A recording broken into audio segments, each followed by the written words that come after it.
I passed my Checkride and got my private pilot license a couple of months ago now, and I actually had to do the oral portion of the Checkride twice. I did it in October the first time, passed, but had to discontinue because of the weather. We never got to fly because all winter long the weather wasn't great.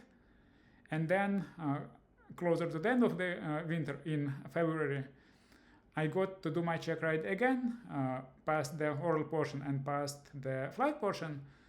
Both times for the ground portion, I used a binder that I made.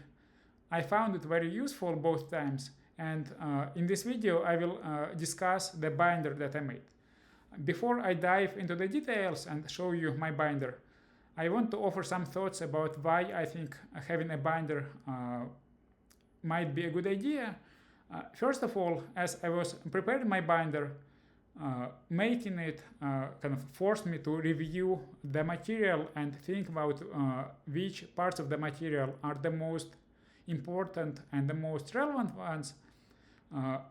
For instance, I actually watched or listened to at least 5 or 6 different mock check rides that I could find, and every time I heard or saw a question that I found kind of relevant or important, I made a mental note, and later I included an answer to this question in my binder. Second, making a binder might show to your DPE that you are well prepared. It can also make you feel more confident, especially if you tend to get nervous on the exams. Having a binder, basically having some sort of notes, might help with your confidence. And lastly, even if you know answers to most questions, it's still possible that there may be some questions that you might struggle with remembering the answers to, maybe some particular numbers or stuff like this. Let's say how many volts is the battery or how many amps is the alternator. And having these numbers in your binder would make it easier to answer these types of questions. So for me, having a binder was really helpful. And although it's your decision, I would probably recommend that other pilots who are preparing for their check rides consider preparing a binder as well. One thing that I would like to say before I show you my binder is that I think there are some great resources online. Probably one resource that stands out is Gold Seals All You Need to Know document. However, I think it's still better to make your own binder because it forces you to think more and to review the material more, and B, because generally speaking on the Checkride you are allowed to use the official FAA approved materials, and if you borrow the material from the FAA resources, it would probably be easier to kind of explain where the material comes from. So all of the material that I have in my binder is either from the FAA resources or it's from the POH for my airplane. Now onto the binder itself. So here is the binder, and I will walk you through the sections that I had here. So the first section, pilot. In this section I had a couple of you can call these abbreviations or checklists that are basically related to the pilot and fitness for flight. I also had this table or figure from PHAC with hazardous attitudes and antidotes. I also had my personal minimums. Now it's probably not mandatory to have your minimums with you on the check ride, but if your DP asks you about your minimums, or if the DP asks you to make a go, no-go decision, it might be easier to have those written and kind of set in stone.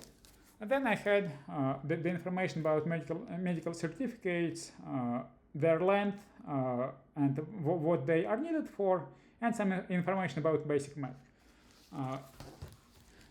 I don't operate under basic math, so my DPE didn't ask me anything about it, but still I thought that having some information about it might be useful. Next, I had my Navalog. So the DPE asked me to prepare a flight out of my home airport, and I prepared and completed the Navalog, which should be a pretty standard thing. Next, I had a section on airspace. So I had some pictures from phack with airspace classification, entry requirements, some additional IDSB out requirements, and airspeeds. And I also had gun signals, and I drew this picture with VFR weather minimums. And the picture was pretty useful because when the DPE asked me about the weather minimums in different classes of airspace, I already had my binder open on this page, and I could quickly glance and make sure that the answers that I give are correct. Now the question that I missed on the knowledge test was about NOTAMs, so I also made a section about NOTAMs, examples of different NOTAMs and NOTAM categories.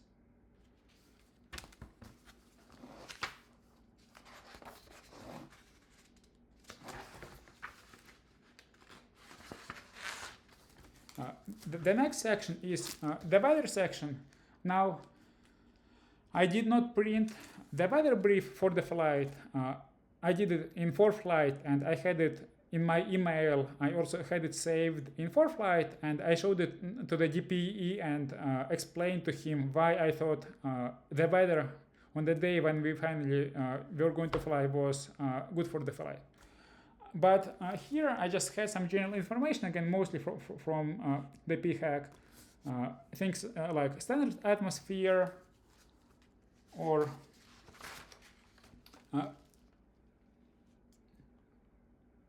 cloud types, stages of thunderstorms, types of fronts,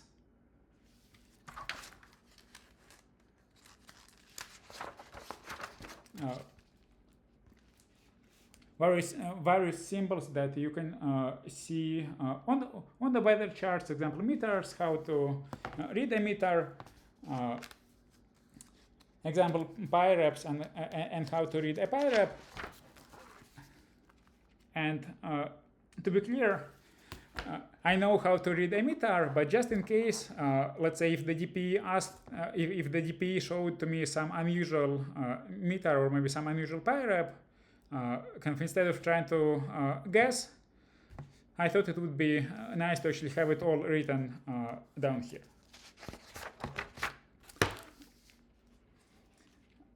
I added this page after one of the mock, either after the mock check ride that I did with my instructor or after some of the mock check rides that I watched. So just one page on medical factors, different types of hypoxia, and so on. Excuse me. And then I had this large section, kind of all of this stuff here is on the airplane. So the first section is legal requirements, required documents, required maintenance. And what I did here is, while I was waiting for the DPE, I had the maintenance log with me. I went through the maintenance log and I just wrote down the dates of different inspections to make it easier to find those and to show to the DPE why the airplane is airworthy. Then I had the minimum equipment for VFR day and night flights. I had this PIC decision sequence from AC9167A. And so when the DPE asked me about some of the items and what I would do if a particular item would be inoperative, I just showed this decision sequence and explained how I would make my decision. I also had the equipment list for my airplanes. I think it's important and kind of a good idea to have it because there are some items that are marked as required with the letter R, and I think it might be a good idea to kind of show, if asked, that you understand what these items are. The next section is aircraft specs and systems. So I had the main specs here, things like the engine and maximum RPM and fuel and oil capacity. I also had all main speeds listed here.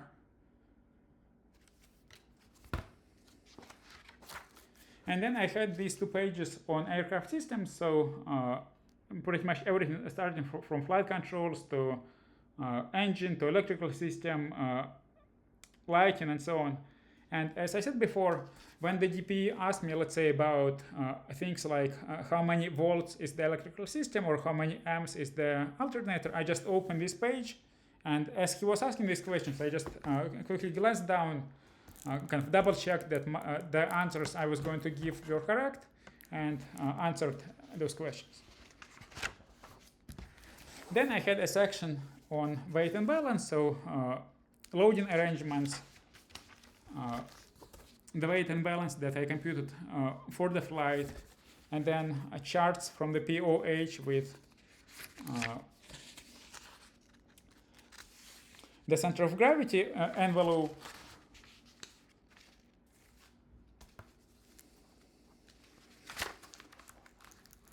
Then I had airplane limitations, so airspeed limitations and power plant limitations here. I printed the section on emergency operations just in case.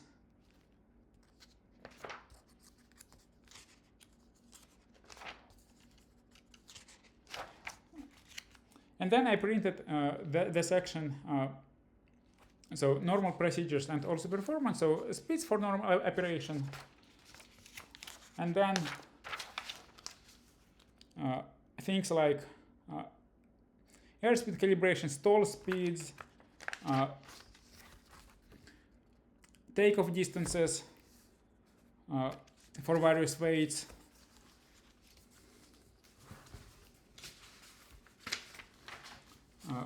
rates of climb, time to climb, cruise performance, and finally,